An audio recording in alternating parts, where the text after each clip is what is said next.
Saņemu no jums jautājumus par to, kā pareizi dedzināt granulas.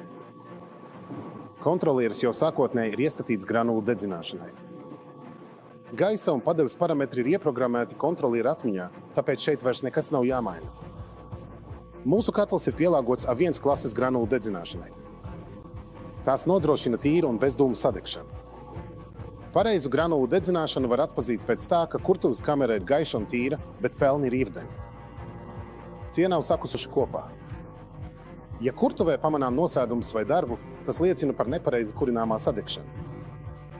Ja pelnu traukā pamanām nesadegušas granulas, tas liecina par nepareizu sadegšanas procesu. Šādā gadījumā granulas ir tikai kvēlojošas. Pareiza sadegšanas procesa laikā pelni ir irdeni un melni. Mazie kunkuļi, ko mēs redzam, var parādīties ilgstoša darba laikā, piemēram, 6 stundas. Par granulu kvalitāti cita starpā. Tā krāsa to pierāda. Tumšākas granulas ir granulas ar lielāku piemaisījumu saturu, pienu. Miza. Vieglās granulas ir mēbeļu rūpnīcu granulas, kas izgatavotas no tīra koka. Vienkāršākais veids, kā pārbaudīt granulu kvalitāti, ir iemest tās ūdenī.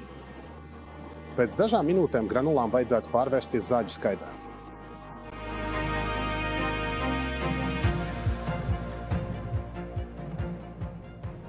Paskaties, kas notika ar granulu pēc dažām minūtēm ūdenī. Tīras, baltas zāģu skaidras.